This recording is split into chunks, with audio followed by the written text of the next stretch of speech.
तुम्हारे साथ यही तो होता है। नहीं भाई, मैं आफत हूँ, मैं आफत हूँ। पीछे आफत। हेलो फ्रेंड्स, मेरा नाम है सिमसिसोदी, आप देख रहे हैं मेरा चैनल। अस्सलाम वालेकुम दोस्तों, और आज हम बात करेंगे ड्रामा सीरियल आफत की 58वीं किस्त के टीजर और प्रोमो के बारे में।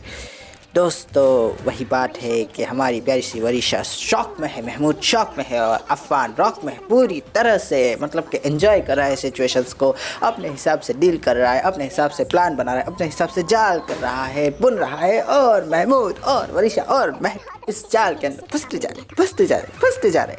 हाय, मैंने तो ये कभी नहीं सोचा था कि ऐसा होगा। हाय हाय हाय, विलन्स है कि दया आ रही है विलन्स के ऊपर। एक भी मंसूबा इनका कभी हुआ ही नहीं हिट। सारे के सारे फ्लॉप दिए जा रहे हैं। क्या कर सकते हैं। हमारी वरीशा ने भी थक हार के सोचा कि बच्ची बन जाती है, लेकिन वही बात है कि गई और दारू भी पी, और पता नहीं क्यों दारू पी, मुझे नहीं पसंद है। वरीशा की एक अच्छी आदत नहीं है इस ड्रामा में। खैर छोड़ देते हैं। बात वही है कि सर फोड़ा फिर गए जेल में, और बात वही थी कि हमारे प्यार से एक तरफ महमूद, एक तरफ हमारा प्यारा सा वहाज, और एक तरफ हमारी प्यारी सी महक। पता नहीं क्या हो रहा था, क्यों हो रहा था। महक महमूद को नहीं पता रही थी कि वो दोनों गए हैं, शायद डर गई थी। लेकिन दूसरी तरफ महमूद भी कह रहा था कि उन दोनों को दूर रखना। पता नहीं क्या बकवास कर रहे थे दोनों, कुछ भी नहीं उनके हिसाब से होने वाला था। ये तो एक सच्चाई थी। लेकिन वहाँ पर आ जाता है ट्विस्ट, क्योंकि कहानी में आते हैं हमारे पैसे पुलिस अफसर के अंदर कि अरे ये लड़की को तो हम बचपन से जानते हैं। और बस ये बात होती है कि महमूद सॉरी हमारे पैसे मुख्तार साहब कहते हैं कि कैसी बात कर रही है, तो मेरी बेटी है। और वही बात है कि मुझे नहीं पता कि आप इसके बाप कब बन गए, लेकिन मैं इसके बाप को अच्छे से जानता हूँ। और बस ये बात होती है कि वहाँ के टाइम महमूद, और बस ये बात होती है कि उनके पुलिस वाले भी कहते हैं कि हाँ वही नाम है उसका। और वही बात थी कि हमारे प्यारे मुख्तार साहब को समझ नहीं आ रहा होता कि ये क्या हो रहा है, क्या चल रहा है। आखिर रजा की बेटी 2-4 बार कैसे जा सकती है, और उनके कुछ केसेस ये कैसे हैंडल कर सकता है। लेकिन दूसरी तरफ हमारा वह सब कुछ समझ होता है, सब कुछ जान चुका होता है, सब कुछ उसके सामने ऐसे आया होता है कि जैसे क्या कहूँ। चलिए छोड़ देते हैं, आगे बात करते हैं।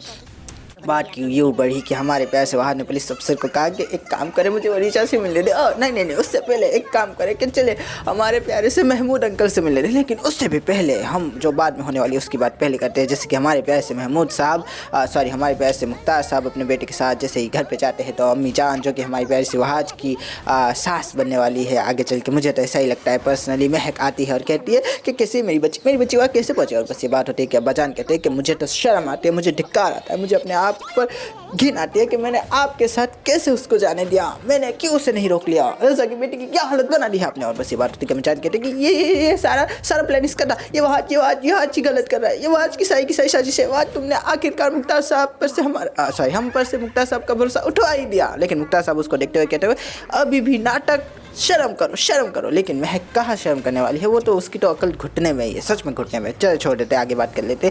हमारी प्यारी सी नाइज बोली सी वरीशा बगैर एसी के रूम में बैठी हुई थी, और लॉकर में बैठी हुई थी, और मुख्तार साहब उसको छुड़वाने के झंझट करते हुए थे। लेकिन तभी हमारे प्यास आवाज़ कहता है कि एक काम करो ना पुलिस वाले भैया, तुम्हारे पास महमूद का नंबर है तो फिर मारो ना फ़ोन। और बस ये बात होती है कि महमूद अपने प्यारे से पुराने दोस्त को, पुराने ग्राहक को फ़ोन कर देता है और कहता है कि सर आपकी बेटी यहाँ है, और उसने तो वहाज को बुला लिया। और बस ये बात होती है कि हमारे महमूद साहब कहते हैं कि नहीं ऐसा हो ही नहीं सकता, वो तो वहाज को बर्बाद करना चाहती है, तबाह करना चाहती है, उसको ख़त्म करना चाहती है, उसको जो है एकदम निश्चय नाबूद कर देना चाहती है, उससे तो बदला लेना चाहती है। वो कैसे उसको बुला सकती है, उसको बुला ही नहीं सकती, मैं मानता ही नहीं। लेकिन दूसरी तरफ वहाज कहता है कि क्यों नहीं मानते, तुम्हें मानना पड़ेगा, मेरी आवाज़ सुन के तो तुम्हें यकीन आ जाएगा ना। और बस ये बात होती है कि महमूद गाड़ी पीटने लगता है और अपना सर जो है मारने लगता है दीवार पर, या फिर ये कहे कि गाड़ी के बोनट पर, और कहते हैं सब हाथ से निकल के सब मेरे हाथ में था, ये कैसे हो गया। लेकिन तीसरी तरफ हम देख रहे हैं हमारी प्यारी सी वरीशा एक तरफ लॉकर के अंदर, और दूसरी तरफ उसके पास आता हुआ वहाज। और वहाज को देखकर फिर से हमारी प्यारी सी वरीशा की आंखों में आंसू की जगह चमक आ गई, और वहाज को देखकर ही उसकी जो टेंशन थी वो दूर होने लगी, और कहने लगी वहाज तुम यह क्या करे वहाज। और बस ये बात होती है कि हमारी प्यारे से वहाज कहते हैं कि तुम्हें मालूम है तुम्हारा वो सौतेला बाप जिसको तुम प्यार से डैड कहती हो, आज उसने तुम्हें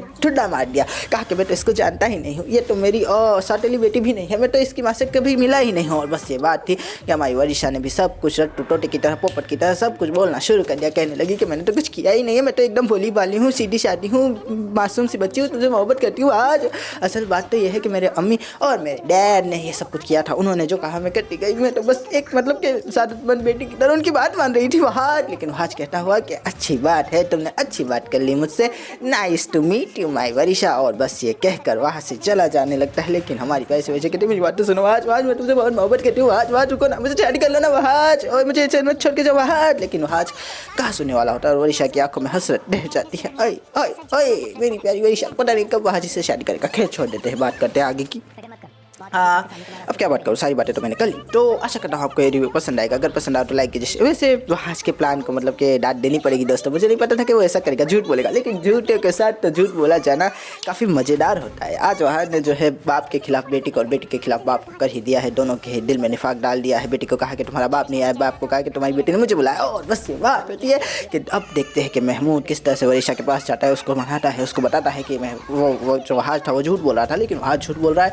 ये क्या वरिशा यकीन कर लेगी? ये तो बहुत मुश्किल से यकीन करने वाली बात है, क्योंकि वहाँ तो कभी झूठ बोलता ही नहीं। लेकिन जैसे तब हम देखेंगे कि वरिशा के दिल में भी तो निफाक डाला हुआ है अब्बा जान का, और अब्बा जान के दिल में भी निफाक डाला हुआ है वरिशा का। आय हाय हाय वरिशा अब तो तेरी शादी होके रहेगी वहाँ से। हाय फिर से शादी पे आके मैं खैर छोड़ देते हैं। आशा करता हूँ आपको ये रिव्यू पसंद आएगा। अगर पसंद आए तो लाइक कीजिए, शेयर कीजिए, सब्सक्राइब कीजिए। ज़्यादा पसंद आए तो कमेंट भी कीजिए दोस्तों। थैंक यू, खुदा हाफिज़, अपना ध्यान रखिएगा। फिर मिलेंगे, थैंक यू। और ये सब तुम्हारी मुलाकात। मैं आफत हूँ। मैं पीछे आफत।